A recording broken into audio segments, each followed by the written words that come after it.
El presidente de Perú, el izquierdista Pedro Castillo, anunció que asistirá este lunes al Congreso dominado por la oposición derechista para defenderse en el juicio político que se debatirá el día de hoy sobre su eventual destitución. Para abordar este tema tenemos como invitado a José Tello, él es analista político peruano. Buenos días, bienvenido, gracias por acompañarnos en Buenos Días y bueno, quisiera que nos pusiera un poco en contexto. El Congreso sesiona este lunes para debatir y votar la moción de vacancia que podría provocar la destitución de Pedro Castillo.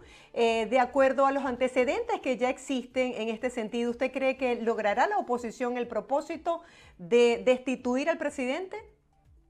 Es muy difícil. Ante todo, muchísimas gracias por la entrevista y también la preocupación por los temas locales acá en Perú. Efectivamente, tenemos una etapa bastante crítica en los últimos 6 años. Creo que nuestra historia nacional está bastante marcada por una inestabilidad que lo único que quizás en positivo hay que resaltar ha venido encontrando mecanismos constitucionales de solución. Lastimosamente en el Perú hemos recurrido pues a los mecanismos extremos con cierta regularidad, o sea, lo que debería ser lo último en aplicarse lo hemos aplicado de primera línea, vacancias presidenciales o disoluciones de parlamento.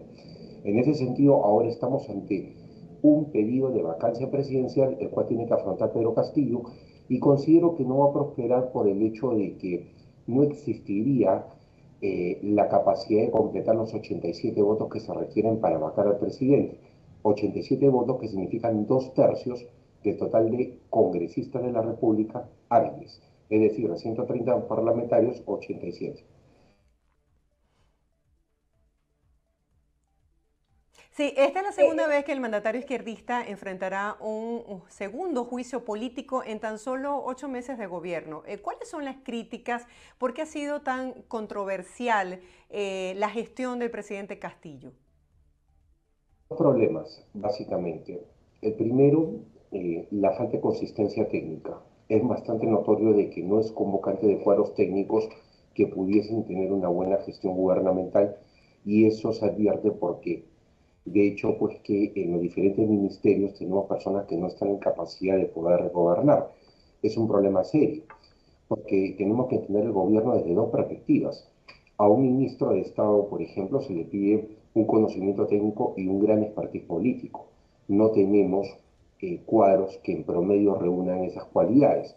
Y en el caso, por ejemplo, de los viceministros, que son los más operativos, que están en una línea por debajo de los ministros, encontramos personas pues que muchas veces no reúnen las condiciones y quienes estaban ejerciendo esas funciones ejecutivas, bueno, se han ido retirando porque no se han sentido cómodos en el gobierno. Por otro lado, el hecho de que el gobierno no haya sido de amplia base. Un gobierno de izquierda tiene todo el derecho de gobernar con una línea de izquierda, pero tiene que ser también de ancha base en el sentido de ir incorporando otras fuerzas políticas en la medida en que si se busca algo, tiene que lograrse un cierto consenso en base a ciertas cuotas de poder. Hemos tenido nosotros alianzas durante el gobierno de Pedro Castillo que han sido muy, se podría decir, perfil bajo, o sea, no abiertas, no públicas, pero sí notorias, por ejemplo, en el Parlamento en lo que se refiere a la votación que haya podido tener, en este caso el gobierno, el oficialismo, en determinados temas que se han tratado durante los últimos 8 meses. Quizás, a modo de corolario, más allá de los dos aspectos que he mencionado, podríamos también indicar la falta de comunicación del presidente como un factor muy fuerte y las complicaciones que ha tenido por haber sido involucrado en casos de corrupción. Una baja comunicación y una poca claridad que se advierte respecto a casos donde habría un indicio de corrupción y que involucrarían a él y a su entorno es algo complejo que yo creo que es un corolario que encaja muy bien respecto a este complicado escenario que tiene Pedro Castillo de gobernabilidad en nuestro país. Señor José, usted dice que no cree que logren la cantidad de votos suficientes, pero vamos a pasearnos por todos los escenarios. En el caso de que el Congreso lograra los votos y se destituyera al mandatario, ¿cuál sería el destino de Castillo? ¿Puede volver a tener carrera política o cuál sería el destino de él en este caso? Él podría volver a tener carrera política en la medida en que no sea inhabilitado. El Congreso puede inhabilitarlo también. O sea, es una de las prerrogativas que tiene el Congreso de la República con el presidente, ministro de Estados y congresistas de la República, entre otros funcionarios. Ahora, eso obviamente respondiendo a un juicio político. Podría darse también un escenario en el cual, bueno, ante esta situación asuma la presidencia de Dina Boluarte, que es la llamada a hacerlo como la vicepresidenta de la República, la primera vicepresidenta de la República. Recordemos que Castillo tenía una terna de dos vicepresidentes de la República, Dina Boluarte la primera y el segundo Vladimir Cerrón, quien, bueno, fue justamente retirado de la campaña electoral del 2021 porque tenía un problema con la justicia, o sea, tenía un impedimento legal de poder postular y fue retirado. O sea, Castillo solamente tiene a una vicepresidenta que sería la de reemplazo inmediato y obviamente el escenario sería gobernar con ella directamente una vez que Castillo, bueno, hipotéticamente sea vacado. Sí, tiene unos niveles de poca aprobación de su gestión bastante altos en el país, según hemos visto. Quisiera que usted me hablara justamente sobre cuál es la opinión de la gente en la calle, qué piensan los ciudadanos peruanos sobre la gestión que ha hecho hasta ahora el presidente Castillo. Improvisación, falta de convocatoria a cuadros técnicos, decisiones políticas para designar funcionarios más que técnicas, lo vuelvo a resaltar. Eh, Poca comunicación del presidente es un punto medular en todo esto, porque de hecho, pues que no es una persona comunicativa más allá de cuando lo ponchan por momentos en algún espacio, una plaza, algún tipo de evento, pero no es que se siente con la prensa con regularidad y tenga un despacho fluido. Y por otro lado, también hay que ser bastante claro, ¿no? Los entornos que están o sea, alrededor de Castillo no son los más favorables a veces, el familiar y también digamos, el técnico, si se puede decir de alguna manera, ¿no? No ayuda mucho, mucho cuestionamiento respecto de algunos asesores, no todos. Hay cuestionamientos, lo vuelvo a mencionar, respecto a la intervención de la familia, los roles que la familia está cumpliendo en el gobierno de Castillo. Es a veces notorio, y mucha gente lo percibe, de que él al tener un origen rural, es un profesor de campo y además gremialista, hombre de sindicato, y mucha gente percibe como que él, digamos, busca tener un núcleo muy duro, de mucha confianza. Es una persona con un alto nivel de desconfianza respecto de lo que no conoce. Eso es evidente. Y quieras o no, no ayuda mucho a que la gente tenga pues una percepción sobre la claridad de las cosas que puede estar haciendo Castillo. Se ve mucho sectarismo, hay una percepción que no es buena y eso se percibe en las calles.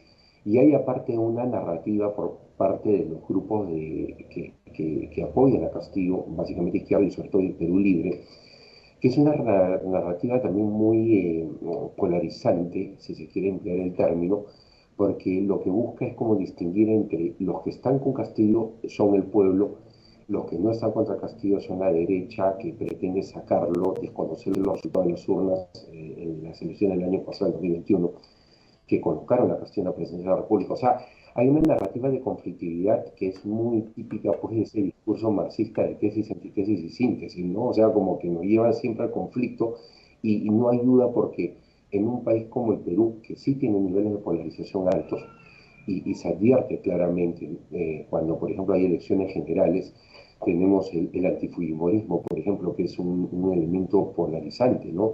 Que hace pues que, por ejemplo, el país se divida, ¿no? Hay temas que dividen, este es uno, pero acentuado con un gobierno que pretende, pues, de alguna otra manera justificar la ineficiencia que está teniendo con este tipo de situaciones, no ayuda mucho. Entonces creo que la gente está bastante fastidiada. Ahora también no hay que dejar de lado algo, ¿ah? Acá el Congreso de la República no ha tenido mejor los roles, hace una oposición a veces bastante relativa, o sea, es relativa en el sentido de que la agenda de oposición no ha sido clara y definida, contundente. Se ha visto claramente marcado cuáles son los intereses de los parlamentarios o de las bancadas que los parlamentarios representan. Entonces, había una sensación de conveniencia más que de agenda país en lo que se refiere al tema Castillo y algunos ministros también que Castillo pues ha tenido como su primera línea y que han sido cuestionados. Es Sí. importante tener en cuenta pues que oposición y oficialismo no están ayudando y lo que sí te puedo resumir es que en general en la calle hay una mala percepción de la clase política en general. O sea, hay un fastidio generalizado y quiero ser bastante justo en eso. O sea, no solamente castigo, también ese congreso al que la gente no ve bien. Sí, en este caso, esta fórmula de incapacidad moral permanente que ha sido recurrente en el país y que ya sirvió para expulsar a otros dos líderes políticos, em, acompañado a que tiene una campaña de desprestigio en el sentido de que ha sido acusado por casos de corrupción, tanto él como miembros de su gabinete, y que cuenta con una desaprobación importante de la sociedad. ¿Qué ha faltado para que se logre la destitución del presidente? Básicamente, lo acabo de mencionar hace un rato, en el Congreso existen intereses, ya está marcadísimo eso, existen intereses por bancadas, existen intereses también por agenda de los propios congresistas. En el Perú el Ejecutivo es el que tiene iniciativa de gasto, no la tiene el Parlamento. En consecuencia, existe y se evidencia intereses pues que hay de parlamentarios de alguna manera u otra de condicionar su votación a, obviamente, pues algún tipo de beneficio por parte del Ejecutivo. Hay que hablar las cosas como son. O sea, había un caso recientemente de los famosos niños, que sí se les ha denominado unos parlamentarios de un partido de oposición como es Acción Popular, que lamentablemente deja mucho que desear el tema de su proceder, porque se ha evidenciado, y lo ha hecho la prensa de manera bastante objetiva, un claro vínculo con el gobierno que advierte por qué también sus votaciones están a favor del oficialismo, en contra de lo que señala su propia bancada en muchas ocasiones, y evidentemente pues por este tipo de situaciones pues de beneficios que no tienen nada que ver con lo que puede ser pues un consenso político normal. En el Congreso se puede discutir y se puede negociar, o sea, negar la negociación en política es absurdo, la política es negociación en sí. Pero lo que sí tenemos que tener bien claro es que no puede ser en base a una agenda personal, porque se tiene que buscar objetivos que van más allá y que justamente atienden la gobernabilidad del país. Una izquierda y una derecha pueden llegar a un consenso en aras de sacar adelante el país, no en aras, porque ya no sería correcto, de satisfacer pues intereses personales como la contratación de algún familiar, algún tipo de beneficio. Entonces, ahí es donde viene un punto bastante álgido, bastante complicado, y sí advierto de que en este caso pues el Ejecutivo ha hecho lo que tiene que hacer políticamente con interlocutores, mediadores, se les podría decir operadores, y yo creo que podría no solamente tener el apoyo de la bancada de gobierno, que es la del Partido Perú Libre, de su aliado Juntos por el Perú, de Somos Perú, que es un partido que también está con ellos, sino que podría también obtener votación de otras bancadas que serían desequilibrantes para no llegar a los 87 votos, porque acá nosotros no tenemos que pensar en mucho si se trata de equiparar, de llegar, digamos, a la mitad más uno. No existe eso. Basta con tener 44 votos en contra de la vacancia para que no proceda. Esta requiere de 87. Entonces, el trabajo es menor, pero sí advierte algo que resulta preocupante. Castillo no llega a tener el respaldo del Congreso y si algo ha caracterizado la inestabilidad política en los últimos 6 años en nuestro país es que los presidentes no han tenido el respaldo del Congreso, empezando por Pedro Pablo Kuczynski, sucedido por un Martín Vizcarra, que no trató de hacer nada para mejorar su relación con el Congreso y terminó siendo vacado por el Congreso que él mismo crea a través de la disolución del Congreso electo en 2016. Hablamos del Congreso del 2020, que es el Congreso post-disolución, el Congreso complementario. Luego tenemos un Merino de Lama que termina renunciando ante una crisis enorme, un Sagasti que tuvo cierto nivel de estabilidad respecto al Congreso, pero ahora tenemos un Pedro Castillo pues, que ya está afrontando procesos que advierten claramente lo que manifestó al inicio, el uso desmedido de mecanismos extremos como la vacancia, ya contra Castillo más de una ocasión, y además también un desgaste que es increíble en 8 meses de gestión. Así es. Estaremos muy atentos nosotros desde BPI TV para llevarles a nuestra audiencia todos los detalles de lo que será este proceso. Gracias por acompañarnos el día de hoy, por Gracias. compartir su visión de la situación política del país. Muy interesante en medio de este tema que está en desarrollo. Muchas gracias.